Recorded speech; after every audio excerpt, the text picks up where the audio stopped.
Alright, another day, another video. We'll be continuing. This is the AAHL Paper 2 Specimen Paper, Section B. Link is down below if you miss Paper 1, if you miss Section A. But I will continue. Section B. So, question 10, obviously, a normal distribution question. Yeah, mean, variance, probability that x is blah. Notice that 25 is the mean. So this first question doesn't require a calculator. Okay, so mean is in the middle. 24.15 roughly to the left. The probability that x is less than 24.15 is here. It's 0.1446. The question is, what is the probability between them? So that should be obviously 0.5 minus 0.1446.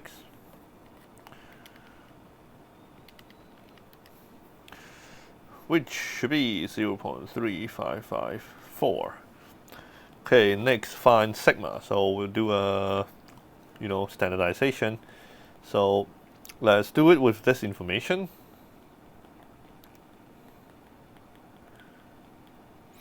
Right, then we standardize minus mean divided by sigma.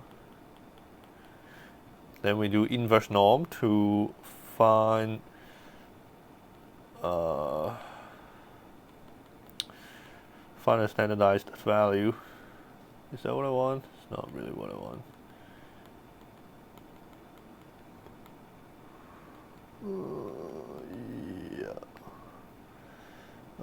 What do I got?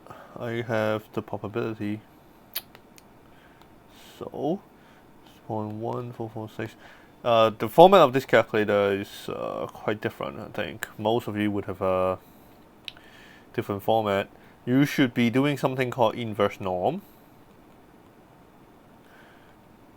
So you do inverse norm, put in the area to the left. This is the area to the left. Area means probability. Then you should get the standardized value as such.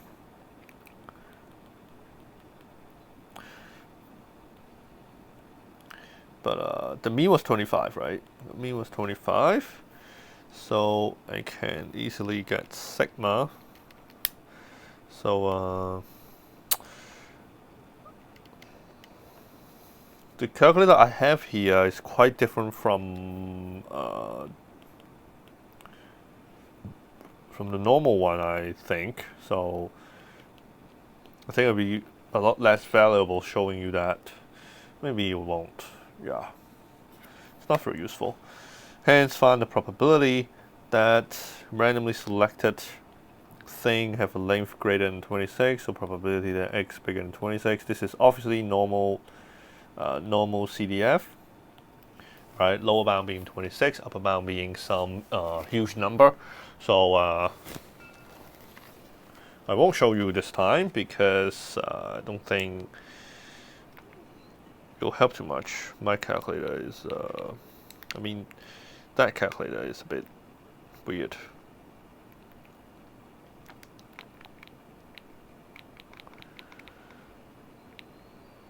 So I'll just do it with my TI, normal CDF, lower bound 26, upper bound huge number, mu 25, sigma was what we got, 0.802.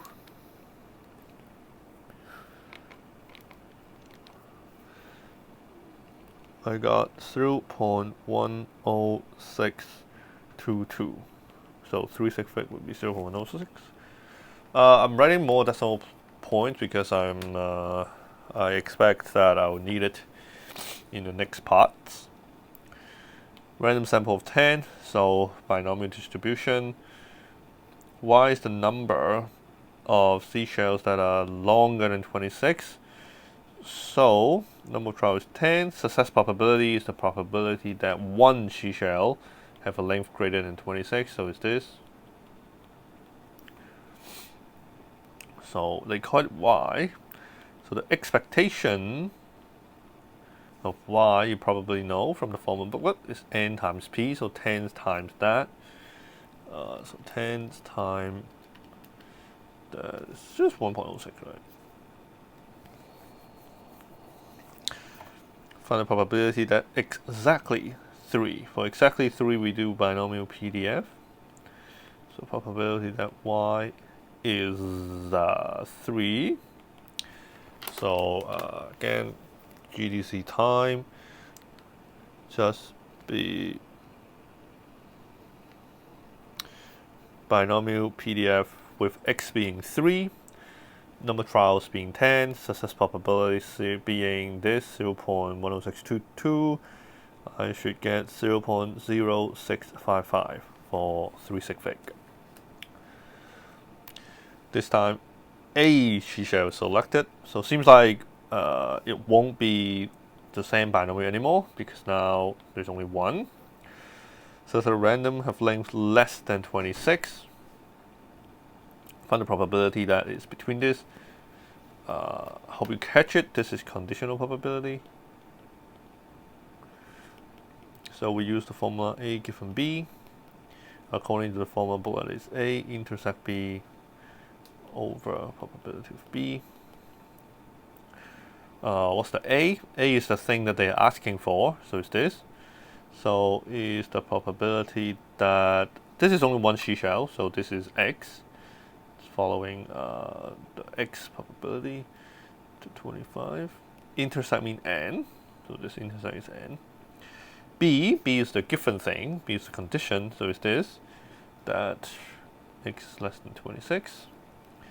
Divided by the probability of the given thing, so being less than 26. Okay, so the question is, how can X be between 24.15 and 25 and being less than 26? Okay, well, as a matter of fact, if X is already between 24 to 25, then X is definitely less than 26. So the latter part is useless. And what is that probability? I think it was here. The probability that X is between that is 3. Did I write? Is that a 5? 3534, I think. 0.3534. Sorry for my not so nice handwriting. Turn out it's actually 3554. I checked my calculator. Okay, bottom is the probability that X is less than 26. I think we got bigger before. Bigger than 26 is this, so less than will be 1 minus that. So a little bit of calculator work.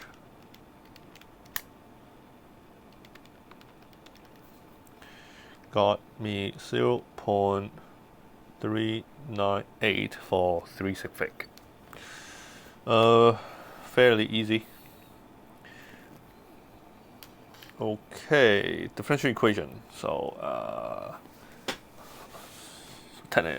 we call it an option topic because in the old syllabus this is an option, but now there's no option for Maths AA. So yeah, large tank initially contains pure water. Okay. There is just water.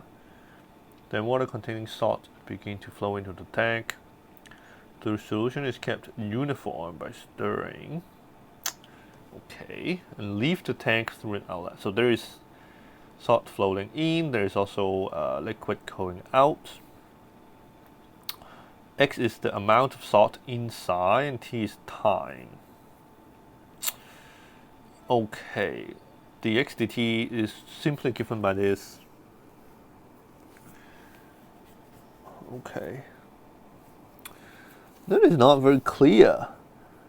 I think that's negative e to the power of negative t over 4. Hope it is.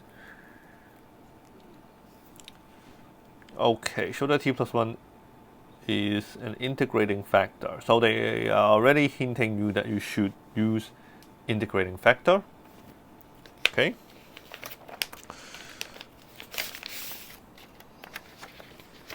In case you're not familiar with the meaning of integrating factor, they actually basically tell you that in the formula booklet. Let me see how the actual formula booklet like to call it. Okay, so integrating factor, they already tell you that you can only use integrating factor for differential equation in the form of y prime. Y prime means divide dx plus px times y. So something in terms of x times y equal to something that only depends on x. And then the integrating factor would be e to the power of the integral of px dx. So if you look at the differential equation we have, our x is actually the y, and t is playing the role of x. So ours have x prime. If you think that prime in differentiating with respect to t, and then we move this thing to the left, so it's x over t plus 1. That would equal to 10 times e to the power of negative t over 4. Therefore, px is, well, it's not px, pt really, but is 1 over t over 1, because it's the thing that's multiplied to x, which is our y in this case. So the integrating factor is e to the power of the integral of that. And the integral of 1 over t plus 1 should be log t plus 1. But you e that, so it's t plus 1. So t plus 1 is the integrating factor. They say n because technically you can plus c, but whether you add c or not doesn't really matter. So it's not. Usually we don't. You don't have to. Okay, so that solve the differential equation. So this should be standard procedure. How do you do it? You multiply the integrating factor to the equation. So it's 2 plus 1 times t prime plus t plus 1 times x over t plus 1. I know I can cancel, but it's not necessary. Times t plus 1. Okay, so the standard thing is this side would collapse into the integrating factor times x, and then the whole thing differentiated by t. Okay, this is why you learn the topic. This is why integrating factor works. If you don't know why, let me say briefly, it's because of product rule. So if you try to differentiate this using product rule, I mean use product rule, I don't mean expand. No. That's not what I want to say. If you differentiate this using product rule, you will find out that you get exactly the same as above. Okay, and turn out it always like that. If you need it, visit my Udemy course on calculus. Then I'll give a complete explanation of every single steps. But for now, I just want to provide a solution. For this side, we expand.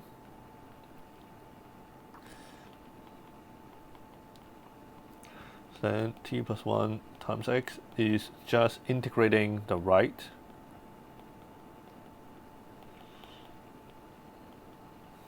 What's that? Oh, I missed the e. Let's write it better. Okay. dt. Then I'll probably want to integrate them one by one. To integrate this, we will need by part. So let's do by part. You probably are familiar with by part. dv dt, I mean. Then you differentiate. So 1, you integrate is negative 4 e to the power of negative t over 4. So that should be easy. So my part becomes uv. So this is uv minus the integral of du dt times v. So it's 1 times that. There's a negative, so take it out, it's become positive. Like that. And integrate the other part. Okay.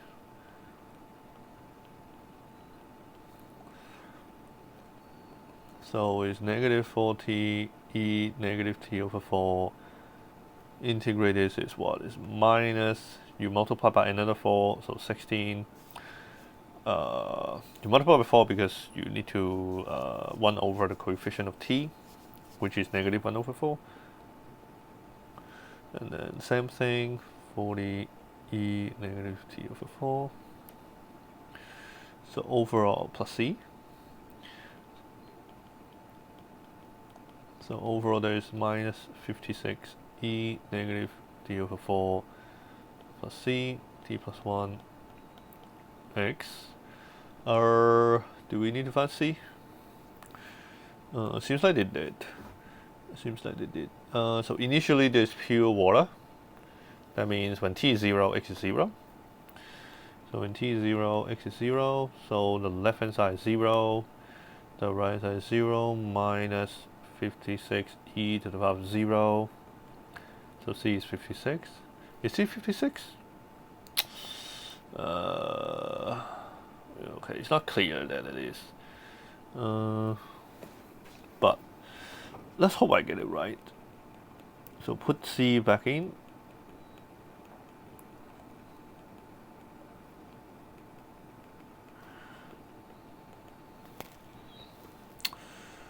What do they want me to do? Just divide t over 2. T over t plus 1. Why do they have a 200?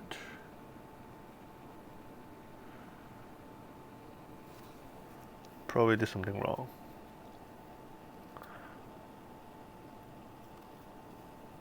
Oh right, I forgot the 10. I forgot the 10. Should have been that the whole by part thing is multiplied by 10.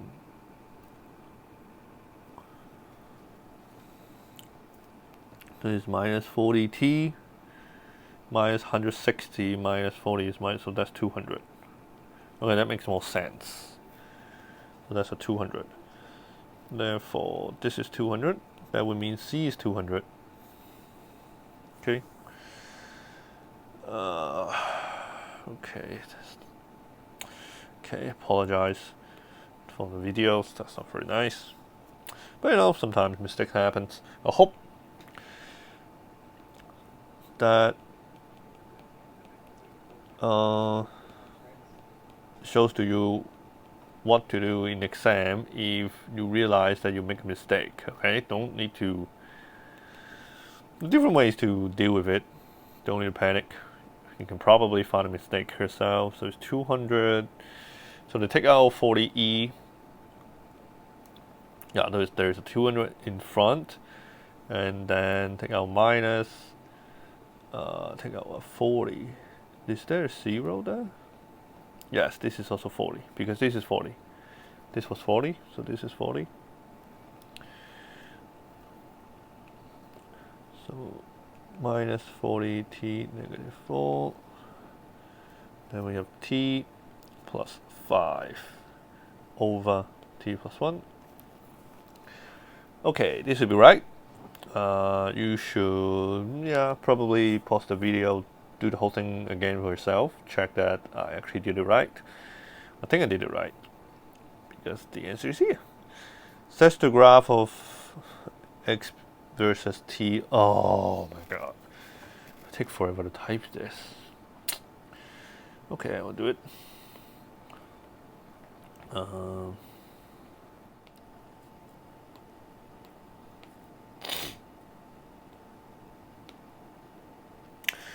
So the domain for t is between 0 to 60. Yeah, my calculator automatically choose y for me. Yours probably didn't. You need to experiment it a bit. Okay, so that's the graph.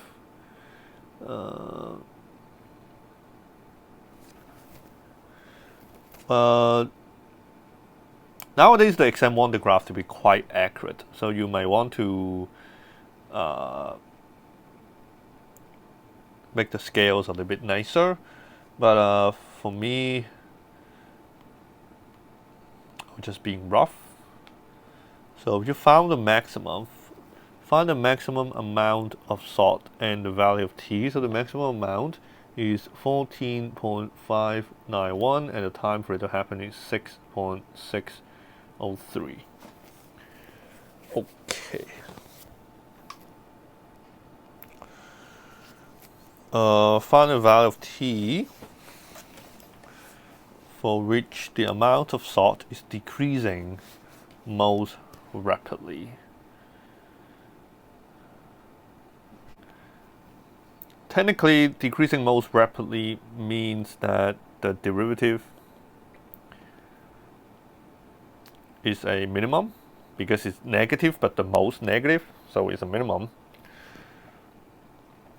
But if the derivative is at a minimum, what's special by minimum? Minimum means if you differentiate the thing, you get 0, right? So that would correspond to that the second derivative being 0. So it is basically a point of inflection, but obviously choose the one where the function is decreasing, right? Because they want it to be decreasing. So you are looking for either the minimum value of the first derivative or the x-intercept of the second derivative. Now the problem is, how do you do it with a GDC? Okay, do we need to actually differentiate this by hand? Turn on no need. There's a trick with the calculator that you can do so that the calculator can graph you the first derivative with only inputting the original function. Okay, I've tried on the TI Inspire. I've also tried with this iPad GDC. The method is similar. So you put in your first function. So for my iPad calculator here is called fx. For Inspire is usually called f1x. Then you add one more function. And then on TI it will be called f2x. With that, you will input that f2x, or in my case gx, need to be the derivative of fx. For Inspire case, it should be f1x. So it should be fx. Okay. Now usually in the third place you should input what should x be, but here we just put x to be x, like this. You can do a similar stuff on Inspire. So on the Inspire you would input that f2x would equal to the derivative of f1x. In case you couldn't find it, the ddx is in the button to the right hand side of the number 9 for a TI Inspire. It looks something like this, the absolute value thing, and inside the menu you will find ddx. Okay, so if you do that and ask it to plot it, it will actually plot you the first derivative. And as I said, you would want to find the minimum. So let's find the minimum. So it is 12.9. Okay. So if you don't know this trick, it's basically not worth doing. It's 2 mark. No way you're gonna differentiate this by hand to figure it out. I mean, yeah, it doesn't come up too often, this kind of tricks, so it's fine. In my opinion, it's really not worth the time of actually differentiating the thing. and then inputting to the calculator to find the minimum. It will take forever. Okay, the rate of change. The rate of change of the amount of salt leaving the tank is equal to x over t plus 1. Find the amount of salt that actually leave. Okay, so that should be the integral of that thing. Alright, because if you integrate the rate of change, you get the amount. Much like if you integrate velocity, you get displacement. 0 to 60 dt. But obviously we cannot actually integrate this. What we can integrate is, but we know, we can't integrate this because there is both x and t, but we know x. X is what we found above. So if you divide that by t plus 1, it's 200 minus over t plus 1 squared. So I need this value. Obviously, again, a calculator work. There's no chance I'll do that by hand. So first, I don't need g anymore. Second, I think I will just add a square in the bottom. So I need a square.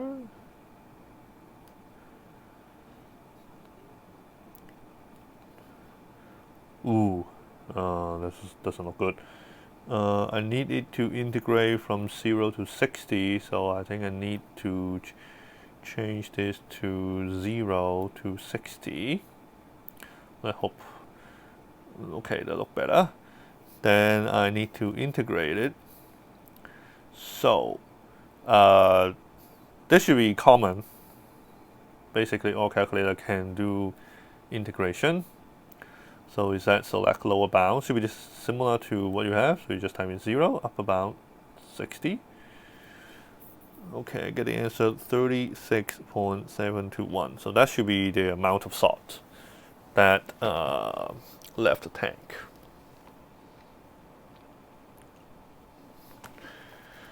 Okay, so this is quite a complicated question, both involving actually solving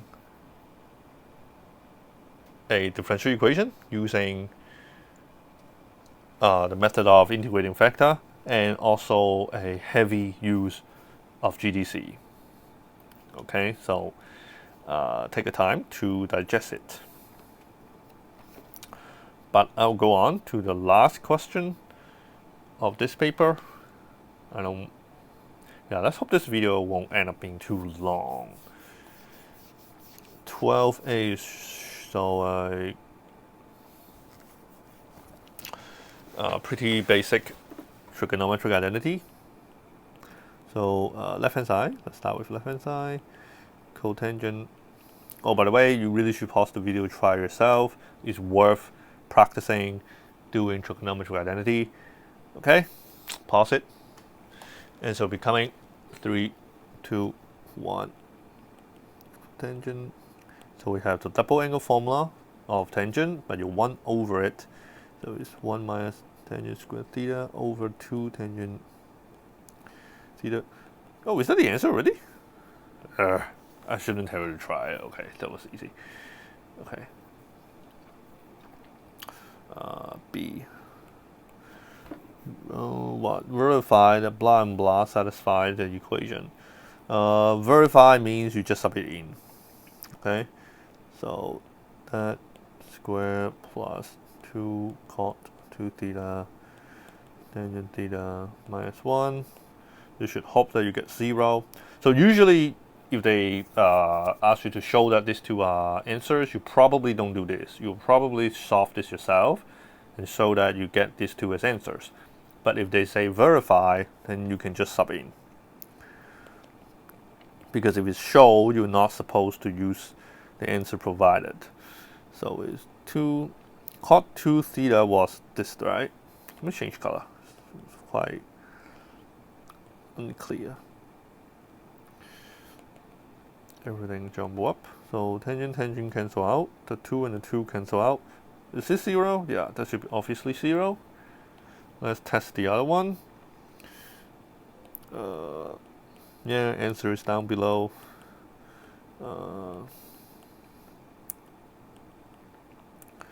It's this. Oh, it's negative. I forgot the negative. See, here is negative. So this is negative. For the previous one, negative square is still negative. This one, does it mean we have to actually work it out? Well, let's change everything to tangent. So this is 1 over tangent square plus 2. Use the formula over 2 tangent theta times negative 1 over tangent theta minus 1. So the 2 and 2 cancel out. I don't need this. So we have tangent square in the bottom over 1 over it. We have tangent times tangent, so also tangent square.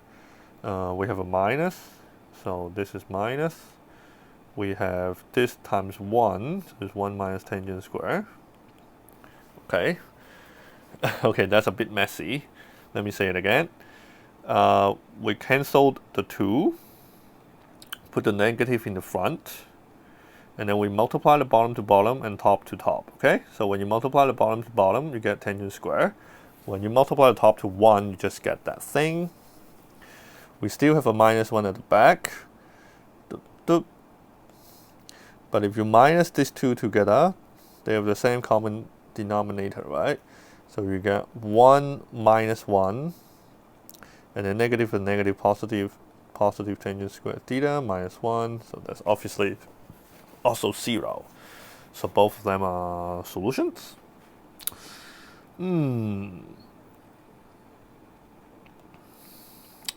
Somehow the question is find the exact value of tangent pi over 12. Okay. So I guess they want us to use the fact that this equation, if theta is pi over 12, then one of the solution would be tangent pi over 12. Okay? So if we take out the equation x squared plus 2 cot 2 times of theta, so 2 times of pi over 12, that's pi over 6, x minus 1 equals 0, then one of the solution of this equation, should be tangent pi over 12. Okay, due to this. So if we solve this, one of the answers should be tangent pi over 12. Let's solve it first. We'll deal with which one is which. So this is obviously 1 over tangent pi over 6. Tangent pi over 6 is 1 over root 3. So 1 over that, so that's 2 root 3, x minus 1. Then we can use the quadratic formula. I don't have much space. I apologize for that. So it should be negative b plus or minus square root b squared. 2 root 3 squared is what? 12? Minus 4 times a times c is minus 1, so plus 4 divided by 2. Okay, quadratic formula. Okay, I shouldn't use red, should I? Okay, let's do this. So x would be negative 2 root 3 plus minus, that's 16, 4 over 2. And then we cancel it a bit, so it is negative root 3 plus minus 2. Okay, so we pretty much have one answer being positive, one answer being negative. Obviously, tangent theta is the positive one, because the negative one is for cotangent. So if we want tangent pi over 12, that's the positive one. Therefore, tangent pi over 12 equal to 2 minus root 3, since it should be positive.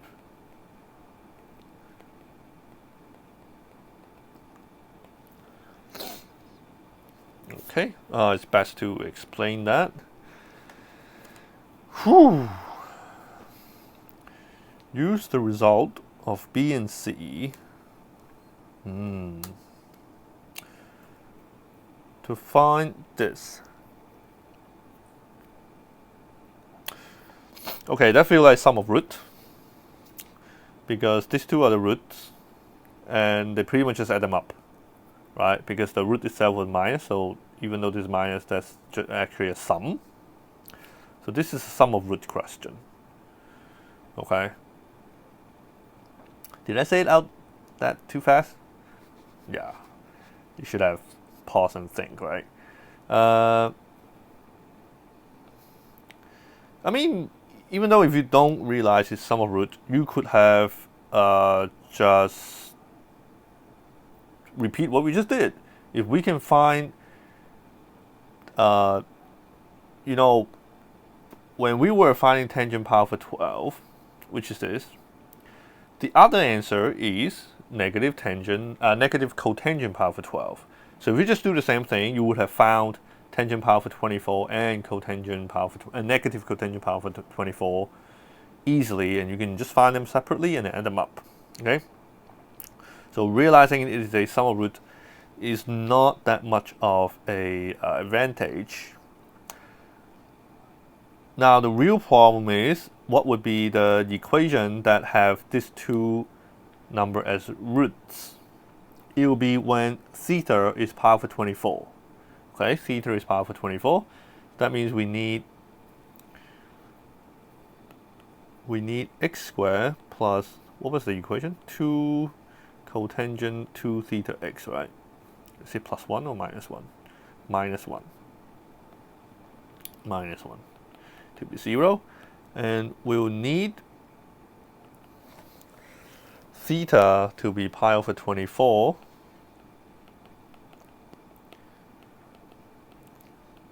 So this is cotangent pi over 12, x minus 1. Okay? So we need cotangent pi over 12. But as I said, we found it. Okay? Because from the roots, from there we know that the other root is negative cotangent pi over 12, and negative cotangent pi over 12 would be minus 2 minus root 3. Okay? That's from here. That's from here. Okay? One of the root is tangent pi over 12. The other root is negative cotangent pi over 12. So cotangent pi over 12 should be 2 plus root 3. So let's put that in.